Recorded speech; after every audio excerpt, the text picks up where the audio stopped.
আসলে না আসলে জানতে পারতাম না। ধন্যবাদ জানাই আমাদের ছোট ভাইকে, এত মানে সুন্দর একটা জিনিস আমাদেরকে উপহার দিল এবং খুব ভালো লাগলো আমাদেরকে। পরিবেশ বাড়ার মধ্যে আসলে না আসলে বুঝতে পারবে না সে। আপনারা একবার এসে একটু দেখেন এবং ছোট ছোট বাচ্চাদেরকে এখানে দেওয়ার চেষ্টা করেন, কিছু শিখবে সে। বিল্ডিংটা সাজিয়েছে, মনে হচ্ছে যে আগ্রহ হচ্ছে যে এখনই নিয়ে এসে ভর্তি করে দিই। সন্তানরা যারা আছে এই মাদ্রাসায় ভর্তি করার জন্য, তাহলে আস্তে আস্তে উচ্ছৃঙ্খলা গেলে শৃঙ্খলার মধ্যে চলে আসবে।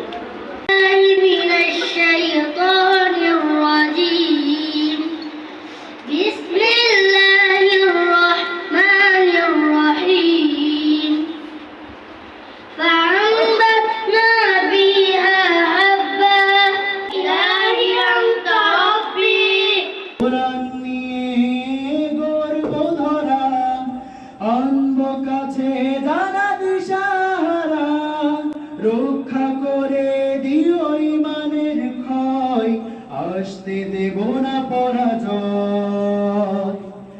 আমরা সবাই শাইনের জন্য দোয়া করি, আর শাইনের পাশে, শাইন যেটা বললো যে আমার পাশে দাঁড়াতে হবে, আমরা সবাই যেন শাইনের পাশে দাঁড়িয়ে থাকতে পারি।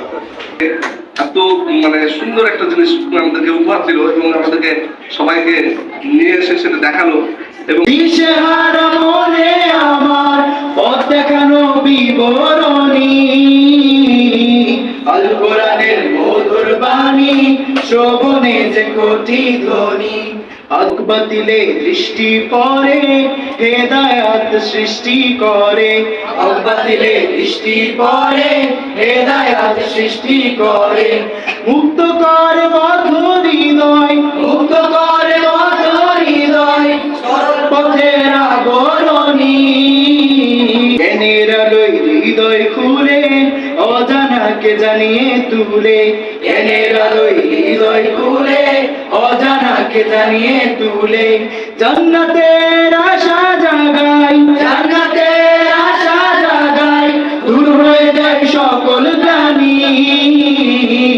আল কোরআনের মধুর বাণী কত যে আকর্ষণী।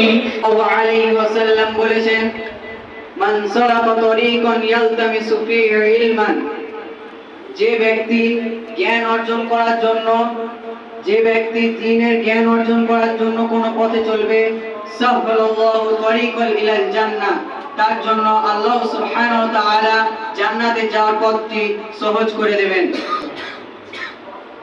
অতএব আমরা এই হাদিস দ্বারা বুঝতে পারি যে আমরা যদি সঠিক জ্ঞান অর্জন করার জন্য, দ্বীনের জ্ঞান অর্জন করার জন্য যদি কোনো পথে চলি, তাহলে আল্লাহ সুবহানাহু ওয়া তাআলা আমাদের জান্নাতে যাওয়ার পথটি সহজ করে দেবেন।